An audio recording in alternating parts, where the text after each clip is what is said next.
Tony Williams.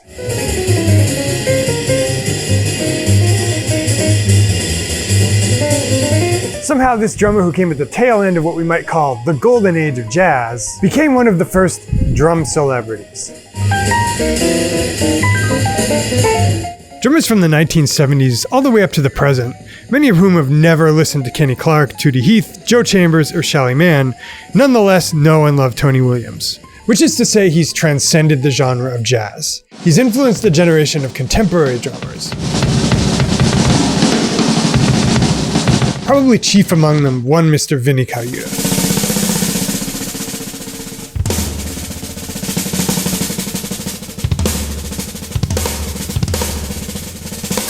And there's a lot to love about Tony, even if you're losing the forest for the trees. Tony's second most famous attribute is probably his single-stroke rolls.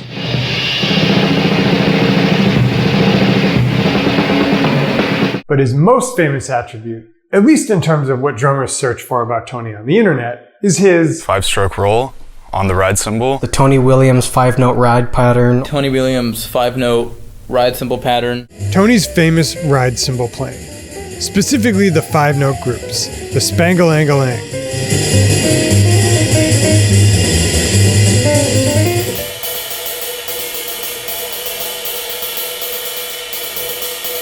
There are a bunch of YouTube videos attempting to teach the Tony Williams 5-note technique, including my own. But there's a difference between knowing what to do and actually being able to do it. And today I'll show you how to actually do it. And yes, I know I just split an infinitive. Also, I'll give you a handy but slightly annoying mnemonic to help you remember what to do. Anyway, stay tuned.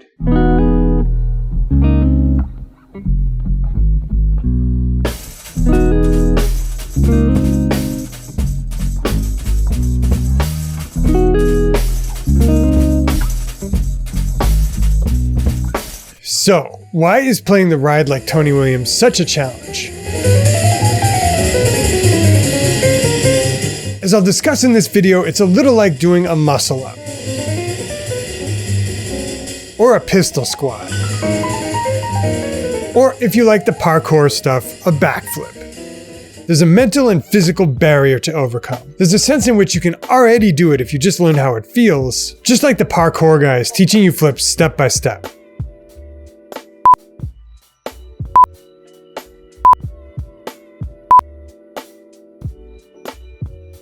And a sense in which it requires daily practice for a long time, just like the parkour guys learning to do a backflip, or to walk up the side of a building.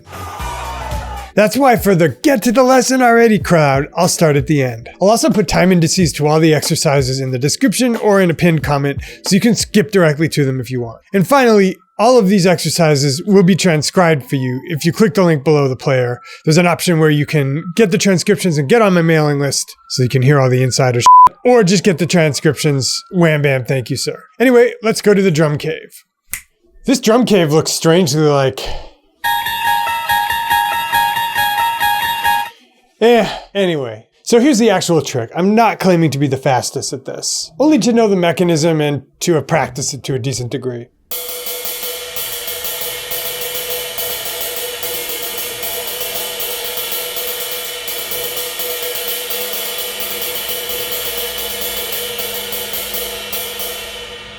I'll even go one step further and tell you it's drop, catch, drop, catch. I'll even slow it down and narrate it. Drop, catch, drop, catch.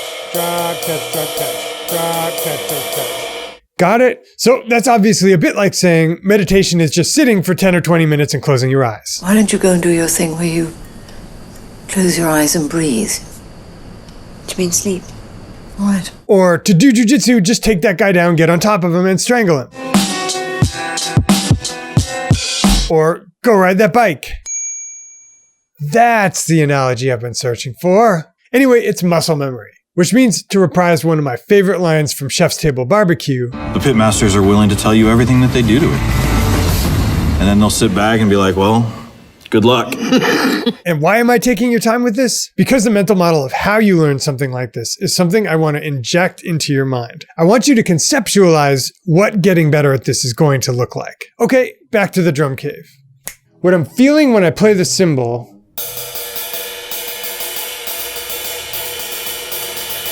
is a dance between control and bounce. As in, there's fully bouncing the thing, and there's fully controlling it.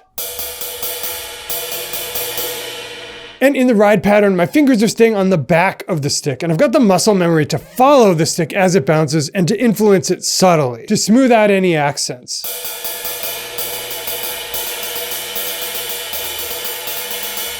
But I'm not forcing the stick. It's a little more like controlling the bounce of a basketball. So let's unpeel the onion by one more layer. Let's take that pattern we've been doing on the ride cymbal and deconstruct it. Let's move it to the snare and do it with both hands, starting with the right. I'm not spending much time on this yet because this isn't the final exercise. We'll get there in less than a minute and then we'll build the whole thing from the ground up. Because the axis of rotation is rotated 45 degrees or so, if I can make the sound on the snare with gravity pulling the stick directly into the drum head,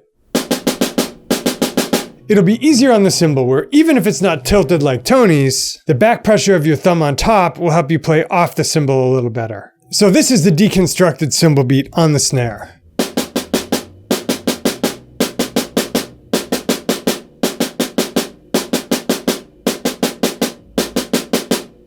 But to fool your mind into taking that backflip, we're going to do a little mental reframe. Let's start with triplets, but we'll do them like Gordy Knudsen or Joe Morello, using something called the Moeller method. By allowing ourselves to accent the first stroke, we can reset our whipping mechanism while the stick continues to bounce, allowing kind of a perpetual motion machine. But what if I asked you to remove the accents? I'll try to do it now, even though it's difficult even for me. So here's the reframe. Instead of thinking of the accented stroke as the downbeat, like 1 triplet, 2 triplet, 3 triplet, 4 triplet, think of it as the last beat of the triplet, like let triple, let triple, let triple, let. Let me keep 2 and 4 on the hats as I do this. 1, 2, 3, 4.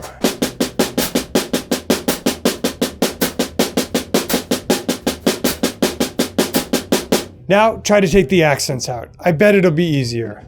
1, 2, 3, 4.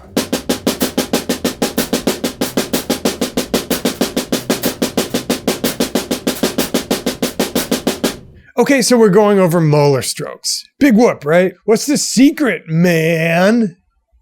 Now, I'm going to give you this shit. 1, 2, 3, 4.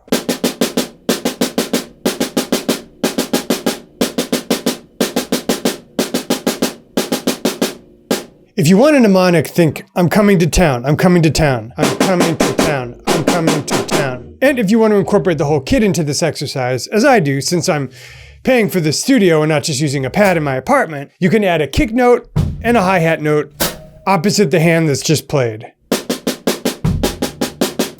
I'd practice this slow, fast, slow. And if you want a variation, try I'm coming to town. I'm coming to town. I'm coming to town. I'm coming to town. I'm coming to town. You can think of that in 3, or you can even do 2 3-beat phrases and a 4-beat phrase, like 3, 4. I'm coming to town. I'm coming to town. I'm coming to town. Or maybe say I'm ready to eat. Yeah, I'd say that instead. Now, some of you are probably already figuring out where this is going. I'm ready to eat is 5 syllables, which means you've been training your hand to do exactly the thing it already needs to do to play like Tony.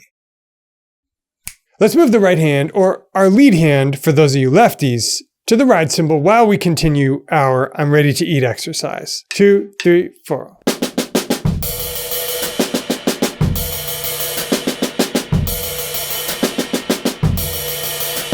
So that's what I've been practicing. And if you want to play the ride cymbal like Tony, just practice that 10 minutes a day. Start with I'm ready to eat on the snare drum. Play that slow, fast, slow for a while. Then move one hand over to the ride cymbal. 1, 2, 3, 4.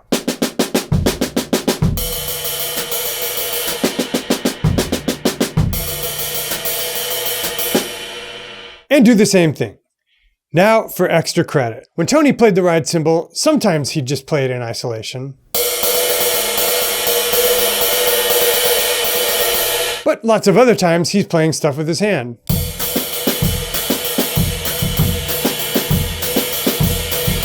So let me give you 3 quick idioms you can practice. Here's the first. 1, 2, 3, 4.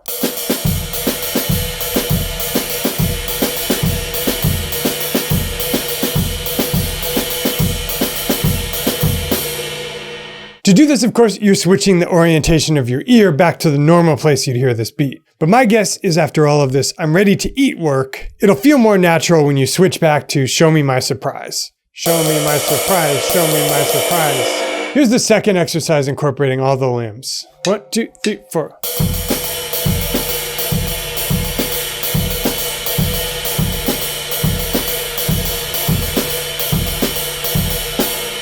And finally, here's number 3. 1, 2, 3, 4.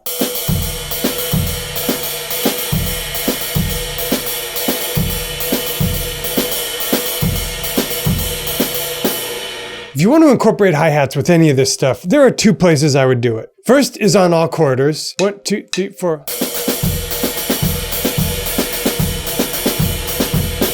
Next, on the show of Show Me My Surprise. So, show me my surprise, show me my surprise.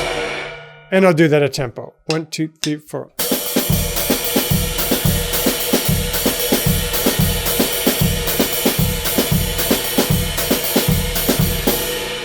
And that's how you get the gig. I'm gonna keep saying that till Dave comes back. Don't wait for Tony Williams to show you your surprise. Tell him you're ready to eat. Anyway, if you've enjoyed this lesson and you feel like you want to go deeper, if you feel like you've been hanging out for a hot minute, lurking in the YouTube viewership, and you might be ready to study with me, I recommend my course, the 80/20 Coaching Course, which is like 3 to 6 months of studying with me, all for around the price of a single lesson. But we only release it a few times a year, and we only release it to people on my exclusive mailing list. And if you'd like to get on that list, I'll give you a twofer. Just click below the player and you can download the workbook with transcriptions of all of the exercises from this video. But if you choose the first option on the next page, you'll also be able to get on my mailing list, which means I'll also send you my free 3-video mini course, which I don't share on YouTube, which I assert will make you better in the next 3 weeks than you've gotten in the previous 6 months. Dudes, it's been real. Always enjoy these. See you back here real soon for another lesson of the week.